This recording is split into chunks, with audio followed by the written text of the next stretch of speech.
여러분, 세계에서 해군력이 가장 강한 나라는 어디일까요?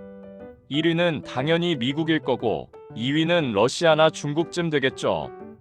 그런데 1989년 아주 잠깐이었지만 전 세계 해군력 6위에 올랐던 충격적인 조직이 하나 있었습니다. 나라가 아닙니다. 군대도 아닙니다. 바로 여러분이 햄버거 먹을 때 마시는 펩시입니다. 에이, 무슨 음료수 회사가 군함을 가져요? 거짓말 아니에요? 아닙니다.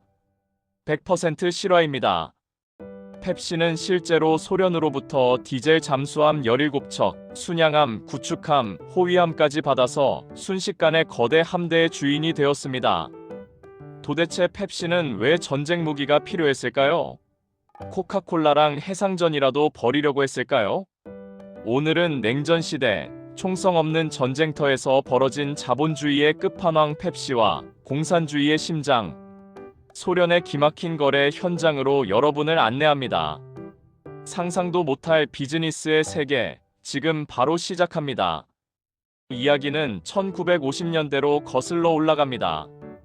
당시 전 세계는 콜라 전쟁 중이었습니다.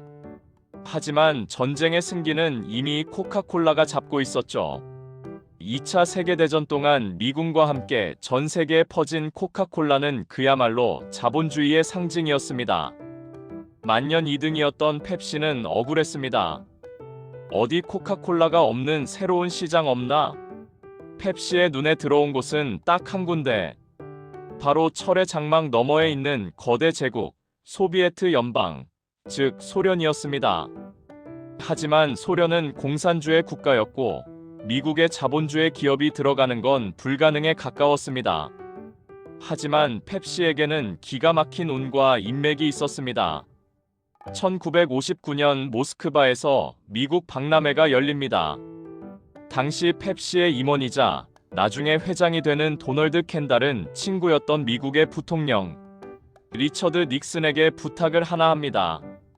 닉슨, 소련 서기장 흐루쇼프를 우리 펩시 부스로 좀 데려와줘. 내 목숨이 걸린 일이야. 닉슨은 그 부탁을 들어줍니다. 그리고 박람회장에서 닉슨과 흐루쇼프가 자본주의니 공산주의니 하며 핏대를 세우며 논쟁을 벌일 때 펩시의 도널드 켄달이 쓱 끼어들어 종이컵 하나를 건넸습니다. 서기장 동지, 열 좀 식히시게 시원한 펩시 한잔 하시죠. 흐루쇼프는 무심코 그 컵을 받아 마셨습니다. 그리고 눈이 번쩍 뜨였죠. 캬, 이거 맛이 기가 막히네. 전 세계 기자들의 카메라 플래시가 터졌고 다음날 전 세계 신문 일면에는 소련의 최고 지도자가 펩시를 마시는 사진이 도배되었습니다. 흐루쇼프, 사교성을 배우다 이 사진 한 장으로 펩시는 소련도 사랑한 콜라라는 타이틀을 얻게 됩니다. 코카콜라에게 한 방 먹인 거죠. 하지만 진짜 문제는 이제부터였습니다. 흐루쇼프의 입맛은 잡았는데 막상 소련에 펩시를 팔려고 보니 결제 수단이 없었습니다. 당시 소련의 화폐인 루블화는 국제시장에서 휴지 조각이나 다름없었습니다. 미국으로 가져와봤자 쓸 데가 없었죠. 펩시는 고민에 빠졌습니다. 콜라는 팔고 싶은데 돈을 받을 수가 없네. 그때 펩시의 눈에 들어온 소련의 특산품이 있었습니다. 바로 보드카였습니다. 1972년 펩시는 소련 정부와 역사적인 계약을 맺습니다. 우리가 소련에 펩시 원액과 공장을 지어줄게. 대신 너희는 돈 말고 스톨리치나야 보드카 독점 판매권을 줘. 물물 교환, 바터 무역이 성사된 겁니다.